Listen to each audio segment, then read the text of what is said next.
ঘরে অসুস্থ প্যারালাইজড বাবা, সংসারে খরচ চালাতে বাধ্য হয়ে বাবার ব্যাটারি চালিত ইজি বাইক নিয়ে রাস্তায় নেমেছিল 11 বছরের ছোট্ট সিয়াম। কিন্তু এ যেন মরার উপর খাড়ার ঘা। দুই প্রতারক তাকে পানি খেতে পাঠিয়ে ইজি বাইকটি সাইড করার কথা বলে মুহূর্তেই নিয়ে পালিয়ে যায়।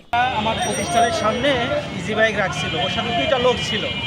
তো দুইটা লোক ওর কাছ থেকে চাবিটা নিয়ে ওর পানি খাওয়ানোর একটা নাম করে নিয়ে চলে যায়, যে একজন ইজি বাইক নিয়ে চলে যায়।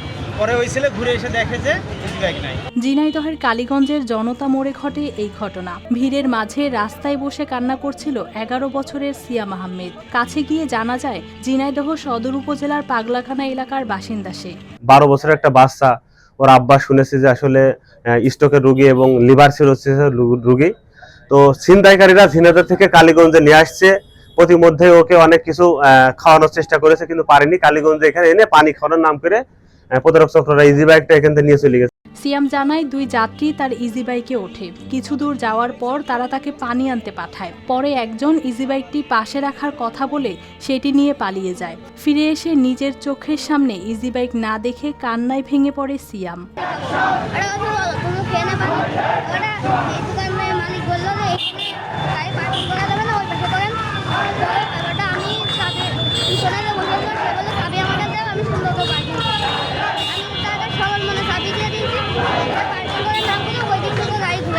পরিবার সূত্রে জানা গেছে, সিয়ামের বাবা দীর্ঘদিন ধরে প্যারালাইজড অবস্থায় শয্যাশয়ী। সংসারে উপার্জনের মতো আর কেউ না থাকায় গত 1 মাস ধরে বাবার ইজি বাইক চালানো শুরু করে সে।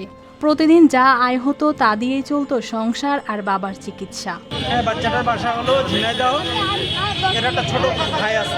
এই হলো অবস্থা, এই হলো সমাজ, মানে এর সংসারের এখন একজন উপার্জনক্ষম ব্যক্তি এখন সে।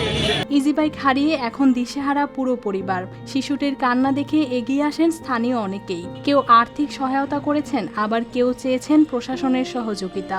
তার বাবা লিভার সিরোসিস রোগে আক্রান্ত ছিল, এই জন্য তার বাবা মা তাকে ইজি বাইক চালাতে রাস্তায় পাঠিয়েছিল। কিন্তু ভাগ্যের করুণ পরিণতি, তার ইজি বাইকটি ছিনতাই করে নিয়ে যাওয়ার পরে সে কালকে কালীগঞ্জের ঠিক এই জায়গায় দাঁড়িয়ে কান্নাকাটি করে।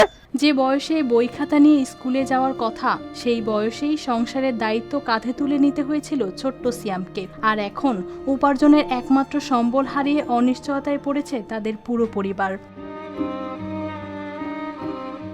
News desk, RTV।